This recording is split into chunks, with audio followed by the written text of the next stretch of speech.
napakainit ng budget, no? At talagang yung pinupunteriya talaga ng marami, itong ayuda para sa AKAP, no? Yung what does it Para stand sa for? kapos ang kita. Ayuda para sa kapos ang kita.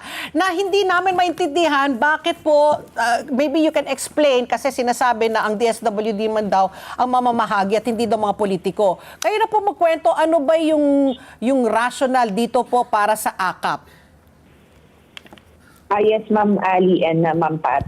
Yung ayuda para sa Kapos ang Kita program, it's actually a social safety net na ibinabahagi natin doon sa mga low income, mga minimum wage earners na ang purpose o objective nito ay i-cushion na po yung effect ng inflation para hindi rin po sila mag-slide down to poverty. This is the purpose actually of social safety nets para nga maprotektahan natin yung ating mga kabayan from adverse shocks or emergencies or crises that would affect their level of well-being. So ito pinabahagi natin, gaya ng nasabi ko dun sa mga low-income and minimum wage earners.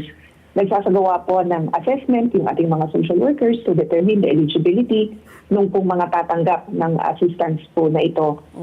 And meron nga po tayong guidelines na sinusunod for the implementation of this, Ma'am Ali and Ma'am Pat. Just for clarification, magkano po ito at gaano kadalas? Kasi yung 4Ps, alam po natin, monthly na nakukuha yan. Itong AKAP, one time, big time, monthly ba yan, na karagdagan na nakukuha? At magkano po? Yeah. Yung pong amount ay depende doon sa assessment ng ating pong social workers. Similar to the assistance to individuals in crisis situation, meron pong mga documentary requirements na isinusumite. And depende dun sa type of assistance that is being requested, kasi pwede rin po medical, pwede cash relief assistance, dinedetermine po ng mga social workers based on the assessment na isinasagawa po nila. Also in our guidelines, nakaprovide yung frequency of availment. Nakapaloob doon na once every 3 months yung assistance po na maaari po nilang matanggap. Again, depende doon sa klase ng assistance na inilalapit po nila. Okay. Alam naman po natin na maganda talaga ang layunin ng AKAP, hindi po ba?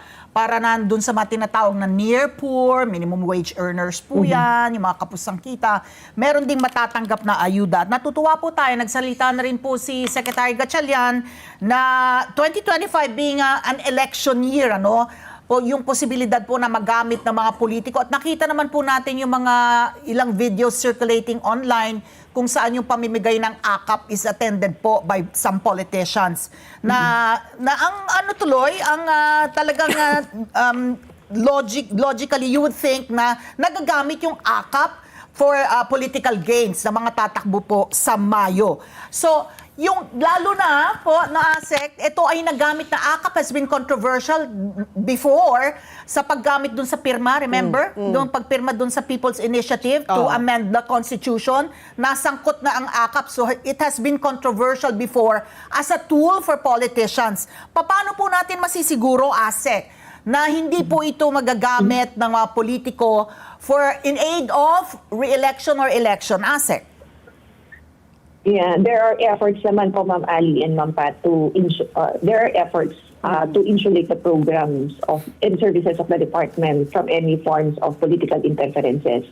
Doon po sa guidelines na ginagamit po natin o reference po natin, nakasad naman po doon ano yung mga proseso in terms of targeting, in terms of assessment, monitoring and evaluation, and of course, grievance redress.